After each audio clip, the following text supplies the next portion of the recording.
Estamos a fines de octubre, por lo tanto es un buen momento para hablar de Halloween, la icónica película de 1978. Es una película de terror independiente, escrita y dirigida por John Carpenter y producida y coescrita por Deborah Hill. Se hizo con un presupuesto de apenas $300.000 y recaudó a nivel mundial $70 millones, lo que la hace la película independiente más rentable de todos los tiempos. Fue la primera entrega de una saga que hasta ahora cuenta con 13 títulos, justamente la última se estrena este año 2022, Halloween Ends, que se supone es el final de la franquicia. Pero hoy vamos a hablar de la primera, la de 1978, la clásica, la icónica, la que marcó un antes y un después en el cine de terror.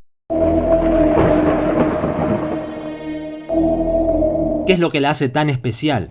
¿Por qué es una película de culto? Bueno, ¿quién mejor que yo para contestar estas preguntas? Que soy un fan absoluto de esta película. ¿Y por qué soy tan fan? Muy sencillo.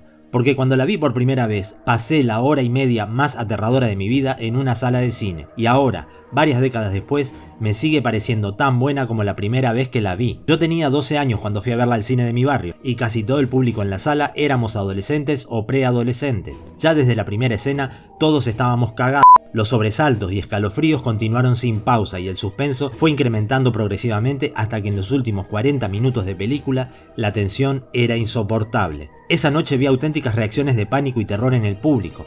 Gritos, alaridos, gente que se escondía detrás de las butacas y hubo muchas chicas que incluso salieron corriendo de la sala. Es algo que nunca más volví a ver en un cine. Ojo, yo también quería salir corriendo, pero me obligué a no apartar la mirada de la pantalla porque sabía que estaba viviendo una experiencia única. Cuando terminó la película me fui temblando a mi casa. Para colmo vivía en una casa de 2 plantas y después de ver escenas como esta, fue angustiante subir las escaleras hasta mi cuarto. Casi no me animé a abrir el ropero y antes de acostarme miré debajo de la cama para asegurarme que no hubiera ningún asesino. Y fue algo que seguía haciendo durante meses después de ver la película. Antes de acostarme siempre miraba debajo de la cama. Tal fue el trauma que me dejó Halloween. Cuando una película te impacta tan profundamente, es algo que nunca se olvida y que se agradece, porque para eso vamos al cine, para que nos afecte de alguna manera, con risas, llantos, miedos o lo que sea, pero que no te deje indiferente.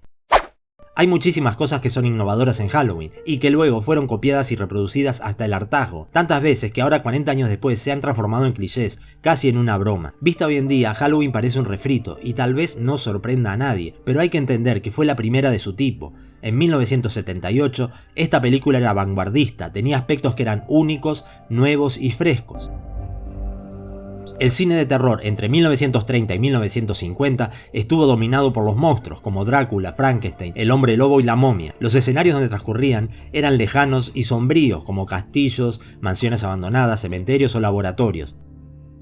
En la década del 50 los monstruos clásicos eran sustituidos por el llamado cine de terror de la Guerra Fría, extraterrestres, invasiones apocalípticas y mutaciones radioactivas. Luego, sobre fines de los 60 y principios de los 70, tuvo auge el terror paranormal, con grandes títulos. Estas películas transcurrían en escenarios cotidianos, en barrios y casas de familia normales, pero el villano era un poder paranormal, generalmente el mismísimo Satanás. Y al final de los 70 llegó Halloween, que sentó las bases para lo que sería el cine de terror durante la siguiente década. Inauguró, o más bien inventó, el subgénero conocido como slasher movies. Hay antecedentes antes de Halloween, por ejemplo la excepcional película de Hitchcock Psicosis de 1960, que fue muy revolucionaria para su época, o La Masacre de Texas de 1974, que tienen algunos de los elementos de este subgénero, pero que no llegan a ser slasher movies propiamente. Veamos cómo Halloween es la definición perfecta de lo que es un slasher movie y funciona como un simple y completo catálogo. Sucede en escenarios cotidianos, barrios y casas de familia, colegios e institutos, lugares en los que el público puede ver reflejada la rutina diaria de su propia vida. Hay un psicópata enmascarado. Va asesinando brutalmente con un arma blanca a un grupo de jóvenes y adolescentes. Estos adolescentes suelen ser imprudentes y sus intereses principales son pasárselo bien, las drogas y el sexo. Estos personajes no cuentan con un gran desarrollo, son mera carnaza para el asesino. El papel protagónico lo lleva la que se denomina Final Girl, chica final, que dentro del grupo de adolescentes suele ser la más inteligente, no es promiscua ni consume drogas, y se entiende que es virgen. En la escena final es la que enfrenta al psicópata. En este enfrentamiento lo va a herir varias veces, pero el asesino se vuelve a levantar una y otra vez, hasta que al final es vencido. El hecho de que la Final Girl sea una virgen es una idea ancestral y mitológica, la inocencia y la virginidad como única forma de luchar contra el mal y vencerlo. Todos estos elementos, como ya dije, fueron copiados y reproducidos durante la siguiente década en muchísimas películas. Incluso se copió el ponerle una fecha de calendario como título. Entonces tenemos Viernes 13, Fin de Año Maldito, Noche de Promoción, Feliz Nochebuena, El Día de la Graduación, San Valentín Sangriento, Examen Final, solo por nombrar algunas de una lista interminable. A pesar de que se hicieron tantas películas de este subgénero slasher, Halloween, en mi opinión, además de ser la primera, sigue siendo la mejor. Ni siquiera sus propias secuelas la superaron.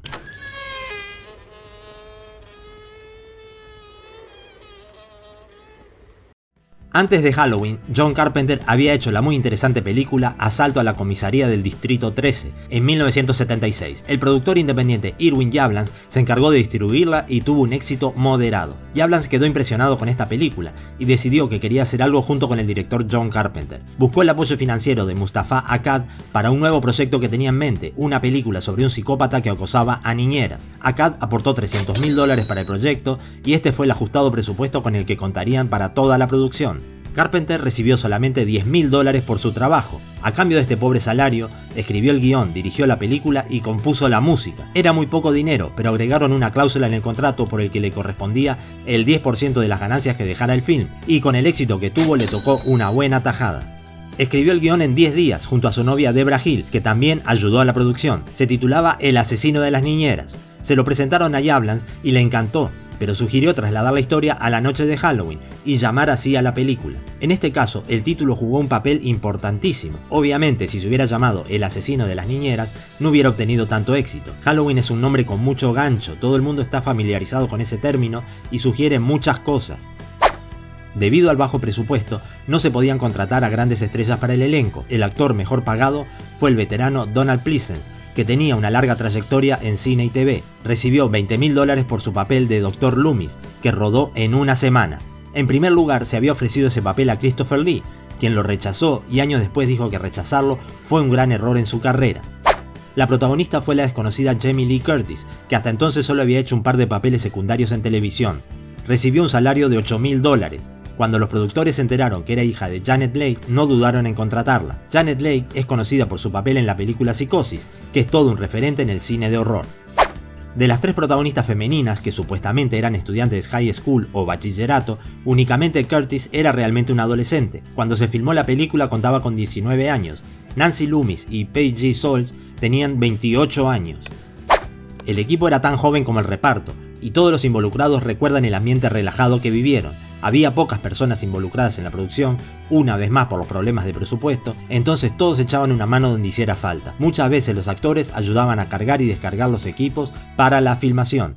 Contando con un presupuesto tan ajustado y un guión muy básico, Carpenter tuvo el mérito de hacer un impecable trabajo de dirección, que logró hacer de esta película un clásico. En 2006 fue seleccionada para ser preservada en el National Film Registry, por ser cultural, histórica o estéticamente significativa. Una decisión que tomó Carpenter y que fue importantísima y muy acertada fue la de emplear cámaras Panavision para el rodaje de la película. Estas cámaras eran utilizadas por los grandes estudios para las superproducciones de la época, como La Guerra de las Galaxias o Superman. A pesar de que era muy caro, Carpenter insistió y finalmente un cuarto del presupuesto general se gastó en alquilar estos equipos. El resultado fue que esta película independiente y de bajo presupuesto tuvo un formato y calidad de imagen igual al de las películas de los grandes estudios. Hoy en día se puede ver digitalizada en alta definición. El rodaje se realizó en 20 días, en mayo de 1978, en plena primavera. Como se supone que la película transcurría durante Halloween, que es en otoño, tuvieron que hacer hojas secas artificiales para usar en exteriores. Cuando terminaban de rodar una escena, las recogían para volver a usarlas. De todas formas, se puede ver que los árboles no son otoñales. La ciudad donde transcurre la película, Haddonfield, Illinois, es ficticia. Existe un Haddonfield pero en New Jersey y era la ciudad natal de Debra Hill. La película fue rodada en el sur de California. Se escogió una casa abandonada para hacer la casa de los Myers, así no tenían que gastar en hacerla lucir en ruinas, pero tuvieron que arreglarla al final de la filmación para grabar la primera escena, cuando Michael es un niño. Solo pintaron la fachada, empapelaron por dentro y colocaron muebles en las habitaciones donde se grabaría. Nick Castle fue quien personificó a Michael Myers. Era un amigo de Carpenter que pasó por el set de rodaje para curiosear. Aprovechando que estaba ahí, Carpenter le propuso que se pusiera la máscara e interpretara al psicópata, a pesar de que no era actor. Las indicaciones que le dio Carpenter fueron muy básicas. Quería que los movimientos de Michael Myers no expresaran ninguna emoción, al igual que su máscara, ya que así resultaba mucho más aterrador. Debra Hill también se vistió de Michael Myers para una corta toma que hacía falta, ya que Nick Castle no estaba en ese momento. Otro actor, Tony Moran, fue el que rodó la escena cuando Michael se quita la máscara al final. Un doble de riesgo hizo la escena en que Michael cae del balcón. Sumado al niño que hace de Michael Myers al inicio, fueron 5 los actores que personificaron al asesino en la película. Tal vez lo más icónico y aterrador de la película fue la máscara que usaba Michael Myers. El bajo presupuesto hizo que no se crease una máscara personalizada. El diseñador de producción Tommy Lee Wallace dio una vuelta por Hollywood Boulevard y en una tienda compró una máscara del Capitán Kirk de Star Trek por $1,98. Luego le quitó las cejas y las patillas, la pintó de blanco, le despeinó el cabello y así creó la escalofriante máscara.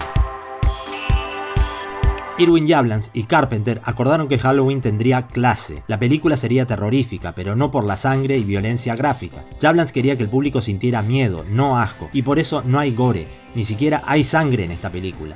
Es un detalle que a veces se pasa por alto, ya que hay 5 asesinatos muy violentos y uno cree recordarla como una película sangrienta, pero cuando la vuelves a ver te das cuenta que no hay ni una gota de sangre. Esta es otra razón por la que Halloween se desmarcó del resto de los slashers que surgieron a raíz de ella, y es única y original. Finalmente se estrenó el 25 de octubre de 1978. Al principio no funcionó bien en taquilla porque no hubo una gran campaña publicitaria, pero de a poco el boca a boca hizo que el público se fuera incrementando hasta llegar a ser un gran éxito. El resto es historia. Hasta aquí el video de hoy.